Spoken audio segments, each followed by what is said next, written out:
फुले कृषी विद्यापीठ परिसरातील Savitribai Phule English medium school तसेच मराठी मीडियम शाळेत विद्यार्थी वाहतूक करणाऱ्या बहुतांश स्कूल बस बेकायदेशीरपणे धावत असल्याचा गंभीर प्रकार समोर आले।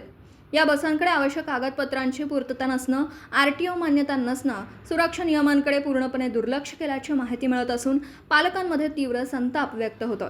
आरटीओ तपासणीमध्ये केल्यानंतर धक्कादायक निष्कर्ष समोर येण्याची दाट शक्यता।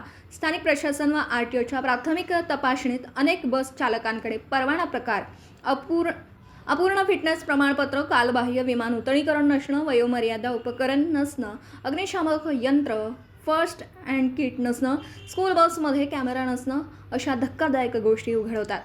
राहुरी तालुक्यातील महात्मा फुले कृषी विद्यापीठ परिसरातील स्कूल बस बेकायदेशीर, पालकांमध्ये तीव्र नाराजी। राहुरी तालुक्यातील महात्मा फुले कृषी विद्यापीठ बसमध्ये कॅमेरा नसणं अशा धक्कादायक गोष्टी उघड झाल्यानं सांगितलं जातं। अनेक प्रकारच्या सुविधा नाहीत, त्यामुळे विद्यार्थ्यांच्या जीवाला धोका निर्माण होतोय। बेकायदेशीर आणि असुरक्षित बसमध्ये दररोज शेकडो बालकांचा प्रवास होत असल्याने अपघाताचा धोका वाढल्याची भीती पालकांनी व्यक्त केली आहे। शाळा प्रशासनाने अधिकृत वाहनांची मागणी न करता फक्त वाहतुकीची सोय म्हणून कोणत्याही वाहनधारकांकडून सेवा घेतल्याचा आरोप होतोय। त्यामुळे या गोष्टीची दखल घेत भीम आर्मी स्टुडंट्स फेडरेशनचे जिल्हाध्यक्ष दीपक साळवे यांच्या प्रशासनाकडे निवेदन।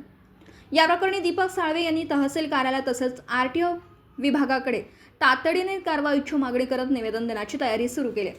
मुलांच्या सुरक्षेचा प्रश्न आहे, त्यामुळे बेकायदेशीर स्कूल बस तात्काळ बंद करा अशी मागणी या निवेदनात करण्यात येणार आहे। आरटीओ अधिकाऱ्यांनी पुढील काही दिवसात विशेष मोहीम चालवून बेकायदेशीर स्कूल बसवर कठोर कारवाई करण्यात यावी आणि दोषी स्कूल बस चालक यांच्यावर कायदेशीर कारवाई करावी अशी मागणी होणार आहे। या गंभीर प्रकरणावर शाळा प्रशासनाकडून कोणतीही अधिकृत प्रतिक्रिया समोर आलेली नाही। मात्र स्थानिक नागरिकांचा रोष वाढत असल्याने या प्रकरणाचे पडसाद पुढील काही दिवसात अधिक उमटण्याची शक्यता दिसून येते।